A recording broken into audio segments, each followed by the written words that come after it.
And well, to begin, if you have no idea about Nick Claxton and what he's doing with Brooklyn this season playing roughly 30 minutes per game, averaging over 12.5 points per game, 7.5 rebounds per game, 1.4 blocks per game, 4 assists per game, which is actually top 8 in the entire NBA among centers, ranking behind guys like Derek Queen, Evan Mobley, Julius Randle, Yusuf Nurkic. Julius Randle not being a center, by the way, so really top 6 in the NBA.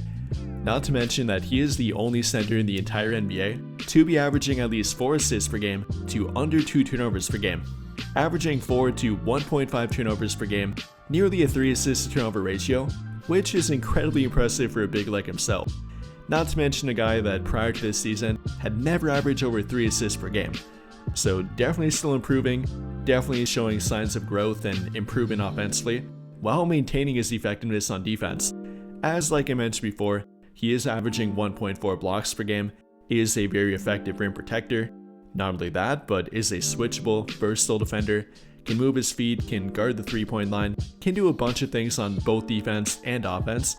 And no, he might not be as talented as Deandre Ayton offensively, isn't the scoring threat that Ayton is, isn't the mid-range shooter that Ayton is, but in my opinion that actually would be a good thing.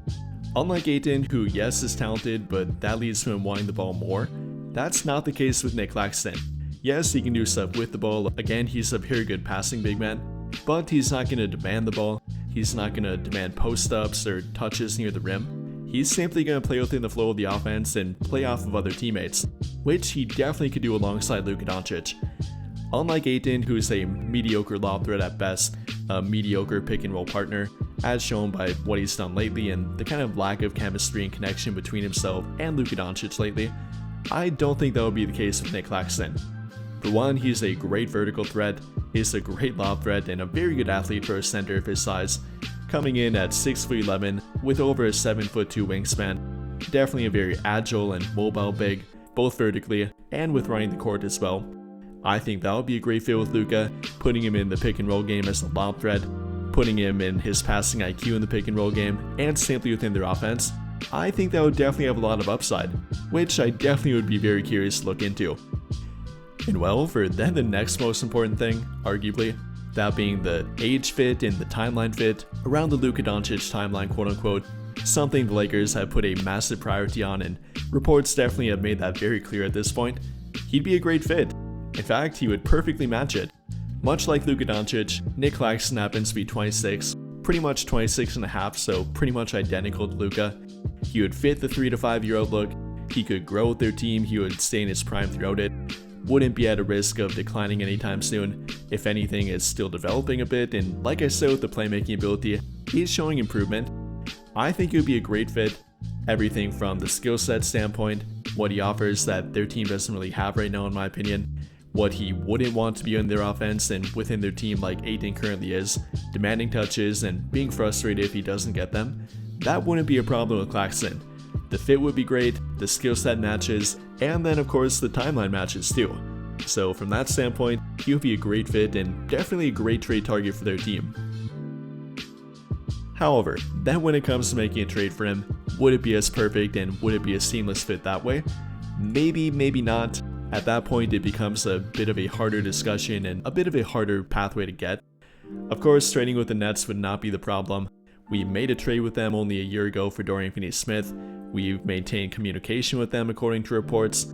This report actually recently coming from Matt Moore of Action Sports Network, even highlighting Michael Porter Jr. as a possible trade target for them, but even more importantly, highlighting the fact that he has heard talks between the Lakers and Nets throughout the past 2 years now, citing the relationship between them, even listing Nick Claxton as a very good get for their team, and simply citing the possibility of another trade happening between them. So, then when it comes to actually making a trade and trying to find a pathway to get him on their team, what would that look like? Well, I have 3 different options for it.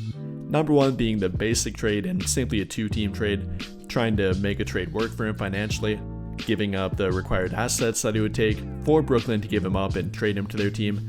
I think that would be something like Rui Hachimura with Deandre Ayton, who they probably wouldn't want that much.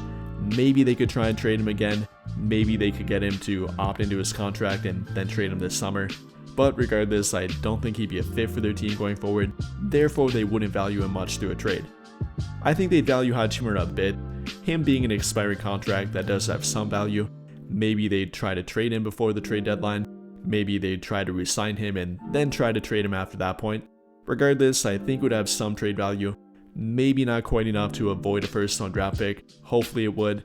My initial offer would be Hachimura, Deandre Ayton, a first-round draft pick swap in 2030, then our final tradable second-round draft pick. But if they wouldn't want that and would demand a first-round draft pick, which I would really try to avoid here, not saying that Claxton wouldn't be worth it, but I simply don't think the Lakers would give it up for him. Not at this point, with reports we've heard about them likely trying to preserve their trade assets for a bigger trade this summer. Simply from a realism standpoint and trying to follow what the reports are saying, I don't think they'll trade their first-round draft pick, and probably not for Nic Claxton. So with that in mind here, a different trade package, still trying to get Nic Claxton, but maybe including a different player with him that the Nets probably would want to trade. That player being Terrence Mann, a guy that I think would be a great fit for their team and actually would address a big need on their team. Not only the center with Nic Claxton, but then a 3-and-D wing like Terrence Mann. But it would come with a not so great contract. Isn't quite worth the $15.5 million he's making this season, or the $15 up to nearly $18 million that he's making in the following 2 years. So I think Brooklyn would be very eager to get off that contract, would take a package of Rui Hachimura, Gabe Vincent, Maxi Kleber, all three of which are expiring contracts and therefore help clear their payroll of both Terrence Mann and even Nic Claxton for that fact too. Then with a future first-round draft pick swap. Not a real tradable first-round draft pick, not our final tradable first-round draft pick in 2031, but a package built around expiring contracts, some with value, some with not so much value, for a return package of both Claxton and Terrence Mann. That being option number 2. No, we wouldn't be trading Deandre Ayton here. Maybe we could try to trade him to a different team and use that as part of a different trade package. But with Brooklyn not really wanting him, would very likely prefer true expiring contracts in return for both Claxton and a guy like Terrence Mann. I think this would give them a different offer that they might be a bit more willing to take. However, if we can't come to an agreement on a trade package with just them, then maybe adding in a third team that actually would want Deandre Ayton. And like I've said before, I think the only team that would probably want him through a trade, the only team that has shown consistent interest in him through a trade, or simply as a player in general, does happen to be the Indiana Pacers. So including them with the Brooklyn Nets to make a 3-team trade, and a 3-team trade that actually makes sense in my opinion. With Deandre Ayton going to Indiana, again the team that has shown to want him and a team that does have a big need for a center, that would make sense for them, also giving them a second-round draft pick. Then with the combination of Gabe Vincent and Maxi Kleber going to Brooklyn, from the Lakers of course, but with Benedict Mathurin coming with them, being rerouted from Indiana to Brooklyn, a guy that yes is under a 1-year contract, a guy they've made widely available on the trade market, a guy that they've shown no willingness to assign to their team. So despite him having a lot of upside and definitely a good long-term fit for a rebuilding team like Brooklyn, it doesn't come with a ton of trade value, but just enough to warrant trading him for Deandre Ayton and maybe a second-round draft pick with him. On top of that, they would get a first-round draft pick swap from us through the trade, for the return package of Nic Claxton of course, then with simply some salary filler like Jalen Wilson to make the trade work. But of course I'd love to hear your thoughts on it. How do you feel about the Nic Claxton trade? What do you think he would give their team and what do you think would be worth giving up for him? And then what do you think a trade would look like for him? Let me know your thoughts in the comments down below. But I think that'll pretty much do it for this one. And if you enjoyed the video, then I would greatly appreciate it if you dropped a like, subscribe to the channel if you have not already, and hit that notification bell to never miss out when I upload a video. But as always, thank you for watching and have a great day or night.